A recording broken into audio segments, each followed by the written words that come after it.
Hello friends, good evening. আমি তামালি।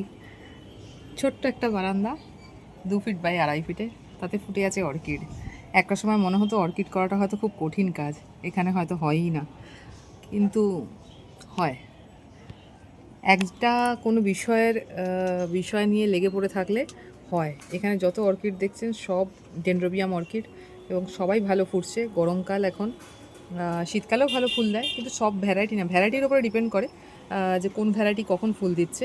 সব variety যে সবসময় ফুল দেবে সেটা না। এছাড়াও আরও অর্কিড আছে, এই পিছনের দিকে দেখুন, ওখানে প্রচুর অর্কিড আছে। সবাই কিন্তু এখন ফুল দিচ্ছে না, সব দেবে, আস্তে আস্তে দেবে। সবাই সবসময় সমানভাবে ফুল দেয় না, কেউ কেউ দেয়। যেমন এইখানে যতগুলো ভ্যারাইটি দেখছেন, এই ভ্যারাইটিগুলো কিন্তু সবসময় ফুল দেয়, মানে আপনার বারান্দা সবসময় ভরে থাকে। বছরে 9 9 করে আপনি 3 4 বার ফুল পাবেন। তো ভ্যারাইটি অনুযায়ী কিন্তু আপনার ফুল হয়। সবসময় ভাববেন না যে অর্কিড মানেই ফুল হবে, অর্কিড মানেই বেশি বেশি ফুল পাবো, সেটা নয়। কোন ভ্যারাইটি করছেন তার উপর ডিপেন্ড করছে। আপনার কোন ভ্যারাইটি আপনি কিনেছেন, কোন ভ্যারাইটিকে কোন জায়গায় রেখেছেন, তার সঠিক জায়গায় সে আছে কি না, বা সে সঠিক রোদ্দুর পাচ্ছে কি না, সঠিক হাওয়া পাচ্ছে কি না, সঠিক খাবার পাচ্ছে কি না, বা ওর ওয়েদার অনুযায়ী ওর যেটা ডিমান্ড সেটাও পাচ্ছে কি না। তো আগে গাছ করার আগে একটা জিনিস অবশ্যই মাথায় রাখতে হবে, সেটা হলো আপনি কোন দিকে বিচার করছেন ওকে রাখার জন্য। তো আপনি যদি ঠিক দিক বিচার করেন, তাহলে কিন্তু আপনার বারান্দা এরকমই পুরো কালারফুল থাকবে, ভর্তি। আর একটা জিনিস ভালো লাগে যেটা অর্কিডের, সেটা হলো অর্কিড কিন্তু চট করে নষ্ট হয় না। মোটামুটি মেরে কেটে হলেও আপনার 2 সপ্তাহ তো অবশ্যই থাকবে, সব থেকে ন্যূনতম। তো আহামরি কোনো বিষয় নয়, খুবই সাধারণ কাজ, মানে সাধারণ যত্ন।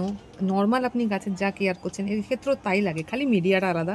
সবাইকে মাটিতে বসাচ্ছেন, একে একে কাঠ কয়লায় বসাতে হয়।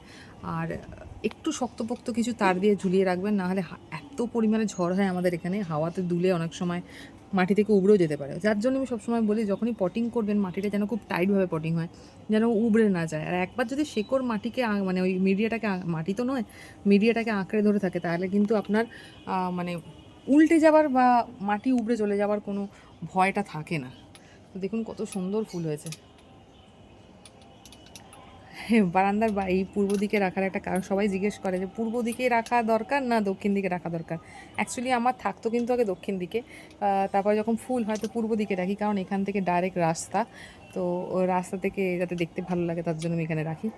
কিন্তু এটাও নয় যে ডাইরেক্ট রোদ্দুর পড়ে বলে আমার গাছগুলো খুব ক্ষতি হয়েছে। বুঝতেই পারছেন গাছের কোয়ালিটি দেখে যে গাছগুলো কিন্তু চিরসবুজ। চট করে কিন্তু হলুদ পাতা আপনি দেখাতে পারবেন না পুরো বারান্দাটায়। দেখুন, তো একদম সবুজ রাখার জন্য কিন্তু ওই আদার্স যা গাছে যেরকম কেয়ার করি সেরকমই ঠান্ডা জল স্প্রে করি। যখন অন্য গাছে এপসাম সল্ট স্প্রে করছি, একেও স্প্রে করি। আহ, হয়ে যায়, মানে আপনি যদি নাও চান তাহলেও দেখবেন অন্য গাছকে স্প্রে করার সময় ছিটে তো লেগেই যায়। কিন্তু ঠান্ডা জলটা মাস্ট, আর বৃষ্টির জল অবশ্যই ধরে রেখে দিই, সেই জলই খায়। আর ব্যালেন্স এনপিকে, এছাড়া আর কিছু না। ব্যালেন্স এনপিকের একটা কৌটো যদি আপনি কিনে রেখে দিতে পারেন, বা একটা 1 কেজির প্যাকেট যদি কিনে রেখে দিতে পারেন, আপনার বাগানে যত গাছ আছে সবাই খেয়ে নেবে। কিন্তু হ্যাঁ, মাটির কাছে খোল পচা খায়, এরা কিন্তু খোল পচা খায় না, যার জন্যই ব্যালেন্স এনপিকেটা দরকার। কেমিক্যাল কিন্তু দরকার, একটু দরকার, না হলে হবে না।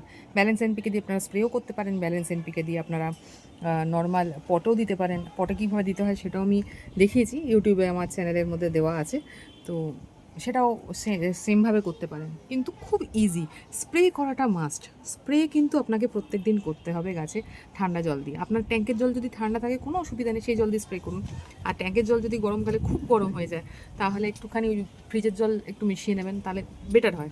গরম জলটা ডাইরেক্ট দেবেন না, গরম জলে কিন্তু ফাঙ্গাল হয়, গাছের পাতা পুড়ে যায়। ট্যাঙ্কের জল গরম হয়ে গেলে খুব বুঝেছো। আগে বাচ্চাকে সেই যখন বাচ্চা জন্মায়, বাচ্চাকে দুধ খাওয়ানোর মতন হাতে দিয়ে আমরা টেস্ট করে দেখে নিই যে দুধটা গরম আছে না ঠান্ডা হয়েছে। তো সেরকম একে দেওয়ার আগে আপনি টেস্ট করে দেখে নেবেন যে জলটা, আপনার ট্যাঙ্কের জলটা গরম না ঠান্ডা। গরম হলে দেবেন না, মিশিয়ে দেবেন ঠান্ডা জল। আর যদি ঠান্ডা থাকে ডাইরেক্ট দেবেন, কোনো অসুবিধা নেই। সবসময় যে ফ্রিজের জল আমি দিতে পারি সেটা নয়। আমার ট্যাঙ্কের জল যখন নতুন করে তোলা হয় তখন ঠান্ডাই ওঠে, ভৌম জল তো, মাটির জল ঠান্ডাই ওঠে, তখনই আমি দিই। তো তার জন্য ঠান্ডাই পায়, সব একদম কনকনে ঠান্ডা থাকে মাটির জল, তো সেই ঠান্ডা জলটা দিই। তো একটু চেক করে নেবেন। এছাড়া কিন্তু আদার্স কোনো কাজ নেই, বিশাল কিছু খেতে দেওয়ার দরকার নেই। ওই যে বললাম একটাই কথা, আপনি অর্কিডকে কোন দিকে রাখছেন, কোন দিকটাতে রাখছেন, এই দিকে রাখবেন না এই দিকে রাখবেন, আপনার গাছটা কোন দিকে থেকে হ্যাপি সেটা কিন্তু আপনাকেই বিচার করতে হবে। সেটা কিন্তু আমি শিখিয়ে দিতেও পারবো না, আমি বলে দিতে পারবো না। আমার গাছটা এদিকে থেকে হ্যাপি, তবে এই গাছটাকে যদি আমি আবার উত্তর দিকে নিয়ে যাই বা ছাদে নিয়ে যাই, তাহলে কিন্তু ভালো হবে না। নাও হতে পারে, হয়তো খুব ভালো হলো বা হয়তো হলো না। তো কোন দিকে থেকে আপনার গাছটা হ্যাপি হচ্ছে, সেটা যখন দেখবেন আপনার কাছে ফুল আসছে না, অনেক দিন ধরে রেখেছেন, 1 বছর 1.5 বছর হয়ে গেছে, ওই দিকটা থেকে ফুল আসছে না, একটু দিক চেঞ্জ করবেন। চেঞ্জ করে দেখবেন যে অন্য দিকে রাখলে হয় কি না। একটু রোদ্দুর দরকার, একটু ইনডাইরেক্ট হলেও আপনার কিন্তু একটু সানলাইট দরকার। নাহলে কিন্তু এই যে ফুলের তোড়াটা দেখছেন, এই যে পুরো ফুলের থোকাটা হয়ে আছে রাস্তার দিকে পুরো ঝাঁপিঝুপি হয়ে, এইটা হবে না। এটা আমার পূর্ব দিক, একটু রোদ্দুর পায়, একটু মানে ভালো মতনই রোদ্দুর পায়, তো যার জন্য কিন্তু ফুলের কোয়ান্টিটি দেখুন। আমি কিছু বলবো না, শুধু দেখুন আবহাওয়াটা দরকার। নেচার যদি আপনাকে সাপোর্ট করে দেয় তা আপনার গাছপালা এমনিই ভালো হবে। তো জাস্ট ছোট্ট একটা ভিডিও বললাম। অনেকেই জিজ্ঞেস করছেন যে দিদি অর্কিড সম্বন্ধে কিছু বলুন, অর্কিড সম্বন্ধে কিছু বলুন। তো অর্কিড সম্বন্ধে আহামরি কিচ্ছু নেই, যেটুকু বললাম সেটুকুই। ভয় খাবেন না, যদি ভয় খেয়েছেন তাহলে কিন্তু কোনো গাছ হবে না। কিনলে যদি মরে যায়, কেন মরবে? সাধারণ ন্যূনতম যেটুকু যত্ন দরকার সেটুকু করুন, হবে। একটু সময় দিতে হবে, ছোট গাছকে একটু সময় দিতে হয়। আর যদি একটু বড় গাছ হয় তাহলে তো ফুল শুদ্ধই কিনে আনছেন, তো সাথে ফুল হবেই, এটা একদম মাস্ট। কোন ভ্যারাইটি কিনছেন সেটাও একবার চেক করে নিন, যে সেই ভ্যারাইটিটা বেশি পরিমাণে ফুল দেয়, না বছরে একবার ফুল দেয়, না বছরে দুবার ফুল দেয়। এখানে যে এই ভ্যারাইটিগুলো আছে এগুলো কিন্তু বছরে 2-3 বার ফুল দেয়। তো আপনি কিন্তু সেটা ভেবে দেখে তারপরে কিন্তু কিনবেন। তো ব্যাস এইটুকুই, আহামরি কিছু নয়। দেখে বলবেন কীরকম লাগলো, ভালো লাগলে অবশ্যই লাইক করবেন। কিছু জানার ইচ্ছা থাকলে নিচে কমেন্ট বক্সে জানান। যখনই সুযোগ পাবো, যা কোশ্চেন আপনারা জিজ্ঞেস করবেন সেটা নিয়ে একটা ভিডিও করার আমি চেষ্টা অবশ্যই করব। তো আগামীকাল আবার দেখা হবে অন্য কোনো গাছের ভিডিও নিয়ে। আজকে এইটুকুই।